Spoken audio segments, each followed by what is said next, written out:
abwaan maxamuud cabdulaahi ciise sangub oo ka mid ahaa abwaanada ugu waaweynaa geyiga Soomaaliya ayaa isagu waxa uu ahaa abwaan leh heese aad iyo aad u badan iyo weliba riwaayado. waxa uu ka mid yahay abwaanada ugu heesaha badan ama ugu riwaayadaha badan geyiga Soomaaliya. haddaba iyadoo sidaa ay tahay ayaa haddana fanaanka weyn ee la holin waayey ee fanaanka ugu caansan fanaaniinta Soomaaliyeed uguna heesaha badan uguna masraxiyada wanaagsan Xasan Aadan Samatar ayaa isaga wax hees ah uu leeyahay abwaan maxamuud cabdulaahi ciise sangub aanan qaadin kana qayb galin riwaayadu abwaankaasi leeyahay. haddaba dad badan ayaa waxa ay isweydiinayaan sababtii ay ku dhacday in abwaan sidaa caan u ah uusan wax hees ah u qaadin fanaan sidaas isna caan u ah. dadka ka hadla suugaanta Soomaaliyeed ayaa iyadu tilmaamaya in ay taasi ku dhacday sabab, inkastoo kuwa kalena ay beeninayaan. dadka ku doodaya in abwaan sangub iyo Xasan Aadan Samatar xurguf ka dhacday ayaa waxay sheegayaan in taasi ay dhacday xilligii ay ciidamada wada joogeen. waxay suugaanleydaasi sheegayaan in abwaan sangub iyo Xasan Aadan Samatar ay isku dhaceen, tiyoo keentay in xiriirkooda aad iyo aad u hooseeyo.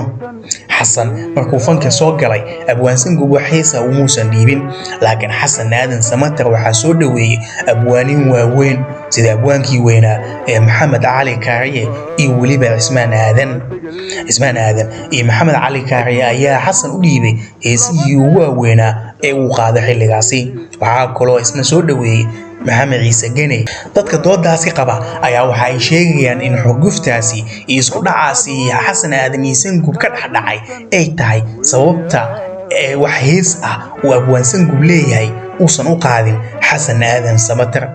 haddaba su'aasha la isweydiinayo waxay tahay, ma Xasan Aadan Samatar ayaa diiday in wax hees ah uu u qaado abwaan sangub, mise abwaan sangub qudhiisa ayaa wax hees ah iyo riwaayad toona u dhiibin Xasan Aadan?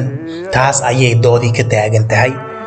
dad badan oo suugaanta ka hadla ayaa waxa ay sheegayaan in aanan la ogeynin sababta uu fanaanka weyn Xasan Aadan wax hees ah uu abwaan sangub leeyahay uusan u qaadin. haddaba adigu sidee kula tahay? ma Xasan ayaa diiday inuu qaado heese uu leeyahay abwaanka, mise abwaanka qudhiisa ayaa isaga waxba hees ah u dhiibin fanaanka weyn ee Xasan Aadan Samatar? fadlan haddaad nagu cusub tahay saaxiibada la wadaaga barnaamijka, subscribe-kana ha naga iloobin.